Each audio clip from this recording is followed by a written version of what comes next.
Hello everyone. അപ്പോൾ ഇന്നത്തെ ഈ ഒരു വീഡിയോ എന്ന് പറയുന്നത് നിങ്ങൾക്ക് എല്ലാവർക്കും അറിയാം LBSന്റെ ആപ്ലിക്കേഷൻ ഓൾറെഡി സ്റ്റാർട്ട് ആയിട്ടുണ്ട്. സോ എല്ലാവരും അപ്ലൈ എന്ന് വിചാരിക്കുന്നു. ഇനി അപ്ലൈ ചെയ്യാത്തവരാണെങ്കിൽ വേഗം തന്നെ പോയി അപ്ലൈ ചെയ്യുക. ബിക്കോസ് ടൈം ചെയ്യുന്നത് പിന്നെ നിങ്ങൾക്ക് അപ്ലൈ ചെയ്യാൻ പറ്റില്ല.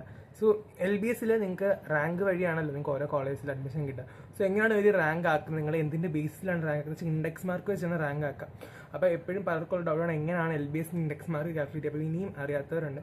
സോ ഇൻഡെക്സ് മാർക്ക് നിങ്ങൾ നോക്കുക. So out of 300 index mark വരുന്നത് അത് എങ്ങനെയാണ് ഇപ്പോൾ സ്റ്റേറ്റിലും CBSEക്കും ICSEക്കും വേറെ വേറെ രീതിയിലാണ് ഇൻഡെക്സ് മാർക്ക് വരിക. സോ നിങ്ങൾ സ്റ്റേറ്റ് സിലബസിൻ്റെ കാര്യം പറയുകയാണെങ്കിൽ +2ൻ്റെ മാർക്ക് തന്നെയാണ് ഇൻഡെക്സ് മാർക്കായിട്ട് വരിക. സോ എങ്ങനെയാണ് ഇൻഡെക്സ് മാർക്ക് കാൽക്കുലേറ്റ് ചെയ്യുന്നത് ഞാൻ എഴുതി കാണിച്ചു തരാം. സോ ഞാൻ പറഞ്ഞാൽ നിങ്ങൾക്ക് മനസ്സിലാവും. സോ വിത്ത് എക്സാമ്പിൾ ഞാൻ കാണിച്ചു തരാം. നിങ്ങളുടെ ഇൻഡെക്സ് മാർക്ക് കൂട്ടി വെച്ചിട്ട് പറയാം. അപ്പോൾ ഇൻഡെക്സ് മാർക്കിന് ഭയങ്കര ഇമ്പോർട്ടൻസ് ആണ്. കാര്യം ഈ ഇൻഡെക്സ് മാർക്ക് കൂടുന്നതനുസരിച്ചാണ് നമുക്ക് ഓരോ കോളേജിൽ അഡ്മിഷൻ കിട്ടാനുള്ള ചാൻസസ് കൂടുന്നത്. ഓക്കെ, അപ്പോൾ നമുക്ക് വേഗം ഇൻഡെക്സ് മാർക്ക് കാൽക്കുലേറ്റ് ചെയ്യാം. എന്നിട്ട് നമുക്ക് നോക്കാം എങ്ങനെയാണ് ഇൻഡെക്സ് മാർക്ക് വെച്ചിട്ട് എങ്ങനെയൊക്കെയാണ് കോളേജിൽ കിട്ടുക എന്നൊക്കെ ഉള്ളത്. അപ്പോൾ സ്റ്റേറ്റ് സിലബസ് ആണെങ്കിൽ നിങ്ങൾ +2ൻ്റെ മാർക്കാണ് ഇൻഡെക്സർ എടുക്കുക. അപ്പോൾ +2ന് നിങ്ങൾക്ക് ഫിസിക്സും കെമിസ്ട്രിയും ബയോളജിയും 120ലാണ്. അതായത് 60 മാർക്ക് നിങ്ങൾ theory exam, 40 mark practical exam, പിന്നെ ബാക്കി 20 ഇൻറ്റേർണൽ മാർക്സാണ്. അപ്പോൾ ഞാനിവിടെ ജസ്റ്റ് കൊടുത്തിരിക്കുന്നത് ഫിസിക്സിന് ഇപ്പോൾ 190നും കെമിസ്ട്രിക്ക് 180നും ബാക്കി 120 കിട്ടുമെന്ന് വിചാരിച്ചോ. അങ്ങനെയാണെങ്കിൽ കിട്ടിയ മാർക്ക് ഇപ്പോൾ ഫിസിക്സിന് 119 അല്ലേ, അപ്പോൾ കിട്ടിയ mark divided by total mark എത്രയാണ് 120 × 100. അത് ചെയ്യുമ്പോൾ ഒരു വാല്യൂ കിട്ടും. ഇപ്പോൾ 99.1 ആണ് കിട്ടിയത്. അതേപോലെ കെമിസ്ട്രി ആണെങ്കിൽ 118 ആണ്. അപ്പോൾ 118/120 100.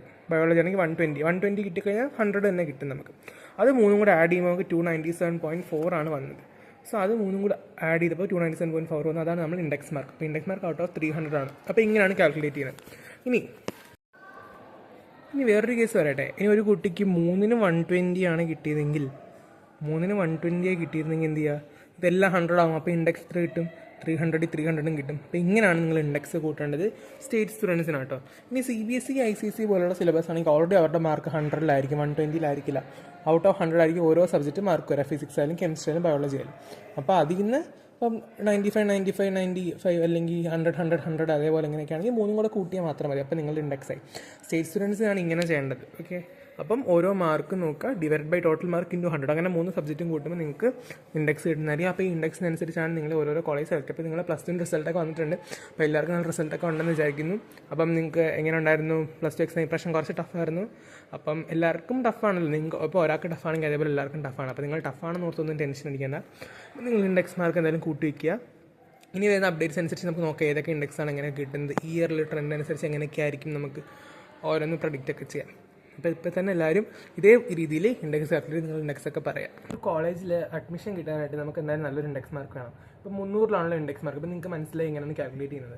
സോ ഇനി ഗവൺമെൻറ് കോളേജിലാണ് നിങ്ങൾക്ക് വരെ ആഗ്രഹമെങ്കിൽ, അക്കോർഡിംഗ് ടു ലാസ്റ്റത്തെ വർഷം പറയുകയാണെങ്കിൽ, ഞാൻ കഴിഞ്ഞ വർഷമാണ് കയറിയത്. എൻ്റെ ഇൻഡെക്സ് 300 ആയിരുന്നു. അതുകൊണ്ടാണ് ഞാൻ ഗവൺമെൻറ് കാലിക്കറ്റ് മെഡിക്കൽ കോളേജിൽ കയറിയത്.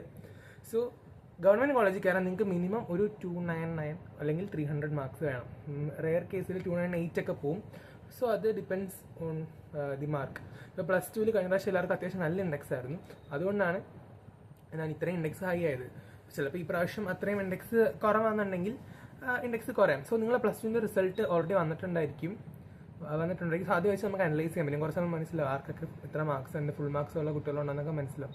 ഈ ഇൻഡെക്സ് ഒരു കഴിഞ്ഞ വർഷം ഒക്കെ ആണെങ്കിൽ ഒരു 290 അതിൻ്റെ എബോവ് ഒക്കെ ഉള്ളവർക്കാണ് നഴ്സിംഗ് കിട്ടിയത്. ഈ പ്രാവശ്യം നമുക്ക് അറിയില്ല, അത് റിസൾട്ട് വന്നാലാണ് അറിയാൻ പറ്റുക. 285, 290 അതൊക്കെ കിട്ടും.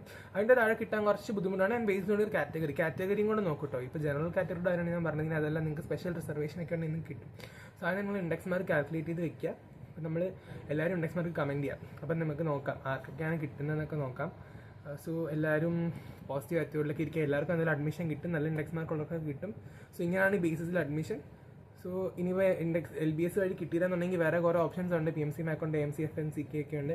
സോ അതിൻ്റെയൊക്കെ വീഡിയോ ഇടുന്നതായിരിക്കും. ഓക്കെ, അപ്പോൾ അത്രയേ ഉള്ളൂ.